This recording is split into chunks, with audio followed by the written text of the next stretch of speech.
नमस्कार, मैं रुपेश कुमार सिंह और आप एसजी न्यूज देख रहे हैं। मेरा खास एपिसोड सबसे बड़ा सवाल। हम जहां पे खड़े हैं हमारे ठीक पीछे जोनल ऑफिस है, देख सकते हैं। और सवाल ये है कि भाग्य की बात है कि हमारे यहाँ जोनल ऑफिस है, मगर दुर्भाग्य की बात है कि इस जोनल ऑफिस से एक भी महानगर के लिए गाड़ियां नहीं खुलती है। लोगों को जितनी भाड़ा लगाकर दूसरी जगह सवारी करने पड़ती है, उतना ही ऑटो का रिजर्व करके पटना से ट्रेन पकड़ना पड़ता है। आज इस सवाल जब प्रेस कॉन्फ्रेंस था तो मैंने रेल महाप्रबंधक से कई बार सवाल पूछे कि क्या लगता है सर कि भविष्य में हाजीपुर जंक्शन से कहीं दूसरी राज्य में जाने के लिए ट्रेन खुलेगी क्या। उसमें महाप्रबंधक ने साफ तौर पे ये जवाब दिया कि ऐसा नहीं हो सकता है, क्योंकि गाड़ियां जो है दूसरी जगह से आती है और लोगों को यहाँ बैठने में कोई दिक्कत नहीं है। तो सबसे बड़ा सवाल है कि जब हाजीपुर को जोनल ऑफिस है, मगर दुर्भाग्य की बात है यहाँ से एक भी गाड़ियां नहीं खुलती है। आखिर में कारण क्या है जोनल ऑफिस यहाँ रहने का और यहाँ से एक भी ट्रेन ना खुलने का। वैशाली में रोजगारों की कमी है और यहाँ से लोग हमेशा पलायन करते रहते हैं और कहीं ना कहीं एक मुख्य स्रोत जो होता है, साधन जो होता है दूसरी जगह जाने का, वो रेलगाड़ी होती है। मगर कहानी ऐसी है कि इस रेलगाड़ी यहाँ पे एक भी नहीं खुलती है। दूसरे जगह से ट्रेनें आती हैं, रुकती है, उसमें ठसम ठस भीड़ होता है और इसके बाद जो होता है लोगों को चढ़ने और उतरने में बहुत सारी तकलीफ होती है। या फिर दिवाली हो या फिर छठ हो या कोई महापर्व हो, यहाँ से कोई भी गाड़ियां ना आती है ना खुलती है। तो क्या बिहार को यानी ईस्ट सेंट्रल रेलवे का जो मुख्यालय हाजीपुर है, जो जोन है, इसलिए बना था यहाँ पे कि यहाँ पे किसी भी तरह का लोगों को सुविधा ना हो, या फिर ईसीआर जब है, ईस्ट सेंट्रल रेलवे यहाँ जब बना हुआ है, मुख्यालय यहाँ हाजीपुर है, तो कहीं ना कहीं लोगों को सुविधा भी मिलनी चाहिए और सुविधा होनी चाहिए कि दूसरे महानगर में अगर या दूसरे राज्य में अगर जाना हो तो जहाँ पे लोगों का ज्यादा जाने का पॉपुलेशन होता है वहां के लिए एक गाड़ियां कम से कम लोगों के लिए खुले।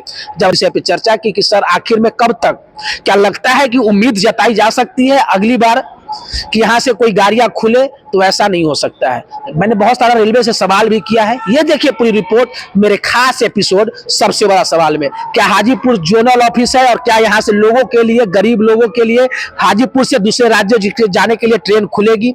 क्योंकि इस वैशाली जिला जो गणतंत्र की धरती कही जाती है, यहाँ से लोग बहुत कुछ सीखते हैं, मगर यहाँ सिर्फ लूटते ही हैं और सिर्फ उसको सिर्फ लेने का ही काम करते हैं और उनको देने के लिए कुछ नहीं है।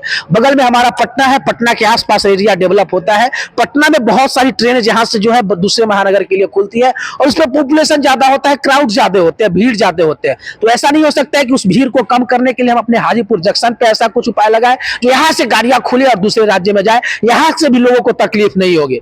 यहाँ हाजीपुर से कोई गाड़ियां खुलेगी? आखिर में कब तक ऐसे ही हाजीपुर के लोगों को खुला जाएगा? सिर्फ सपना दिखाया जाएगा कि यहाँ पे रेल मुख्यालय है, जोनल ऑफिस है, मगर यहाँ पे लोगों के लिए क्या है? वैशाली जिले के लोगों की यहाँ क्या सुविधा मिलती है? क्योंकि अगर हम वैशाली से और वैशाली के हाजीपुर में जोनल ऑफिस है और इस जोनल ऑफिस में गाड़ियां खुलती है, जोनल ऑफिस है और इस जोनल ऑफिस से कई जगह लोगों को जाना पड़े, वहां से एक भी गाड़ियां नहीं खुलती है, दूसरी जगह से गाड़ियां आएगी, उसका इंतजार करना पड़ेगा। तो कहीं ना कहीं सबसे बड़ा सवाल है कि क्या भविष्य में रेल मंत्री या फिर यहाँ के जो मंत्री लोग हैं या फिर रामविलास पासवान जी की देन जो मुख्यालय है, तो क्या चिराग पासवान की देन ऐसा होगा कि यहां से हाजीपुर से कोई ट्रेन दूसरे राज्य के लिए खुले? तो सबसे बड़े सवाल में आप जरूर कमेंट करें कि क्या आप लोगों को लगता है कि हाजीपुर से दूसरे राज्य में जाने के लिए ट्रेन खुले। अगर खबर अच्छा लगे तो खबर शेयर करें और हमारे इस खास एपिसोड सबसे बड़ा सवाल में हर रात जुड़े, रात को 8 बजे। तब तक के लिए जय हिंद, जय भारत। को उम्मीद है कि हाजीपुर जंक्शन से भी सीधा ट्रेन कोई महानगर में जा सकती है। नहीं, देखिए, आप इस बात से सहमत होंगे कि किसी भी जगह जो है वो नई अनुरक्षण सुविधाएं बनाने के लिए जो है आपको जरूरत उसकी नहीं होती कि वहीं पे बनाई जाए।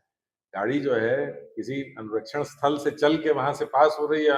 अब जैसे आपने देखा होगा कि बहुत सारी गाड़ियां जो हैं जो दिल्ली में पहले खत्म होती थी, उनको अब जो है आगे हरिद्वार तक, जयपुर तक या अमृतसर तक या जम्मू तवी तक बढ़ाया गया है, जिससे कि पीछे के यात्रियों को भी सुविधा मिले और वो गाड़ियां जो हैं वहां से पास होते हुए जो है दिल्ली के यात्रियों को भी पिकअप कर सके। उसी प्रकार जैसे मैंने अभी कुछ क्षण पहले कहा था कि हाजीपुर के थ्रू जो है जितनी गाड़ियां पास होती हैं, उनकी अगर कुल बर्थ जो हाजीपुर के यात्रियों के लिए उपलब्ध है उसकी गणना की जाए तो वो एक डेडिकेटेड गाड़ी से काफी अधिक मात्रा में है। और अलग अलग समयों पे अगर 24 घंटे की आप घड़ी के हिसाब से समय देखें तो आपको उस बात से ज्यादा सुविधा होती है कि आपके अनुकूल समय के हिसाब से आपको गाड़ी मिल रही है कि नहीं मिल रही है।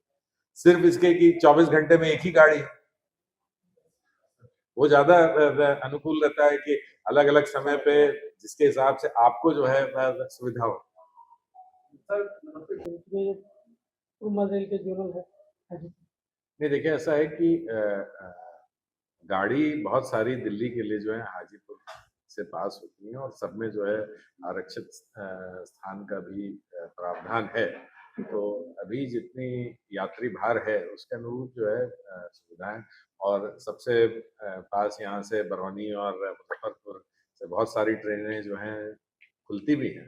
तो और पीछे एनएफ रेलवे की तरफ से भी जो है बहुत सारी गाड़ियां जो राजधानी की ओर जाती हैं वो सब जो है इस क्षेत्र से पास होती हैं। तो मुझे लगता है कि आने वाले समय के अनुरूप जो है अभी काफी स्थान उपलब्ध है तमाम गाड़ियों में, सिवाय इसके कि विशेष त्योहारों के या छुट्टी के समय हो सकता है बीच में कुछ रश रहे। लेकिन अगर आप साल में देखें तो 300 सवा 300 दिन जो है यात्री लोग सुगमता पूर्वक यहाँ से भी चाहे हाजीपुर हो या सोनपुर हो, दोनों एक तरह से जो है। सीट बड़ा कम मिलता है, नहीं मिल पाता है ट्रेन जो भी दरभंगा से या समस्तीपुर से खुल के जाती है। नहीं, यहाँ मैंने पे इसीलिए कम सी ट्रेन में कोई ये शब्द यूज किया कि सिवाय किसी विशेष त्योहार या छुट्टी के समय, उस समय जो है जहां से गाड़ियां खुलती भी हैं वहां भी ये दिक्कत तो आती है, लेकिन वो एक बड़ा अल्प अवधि होती है।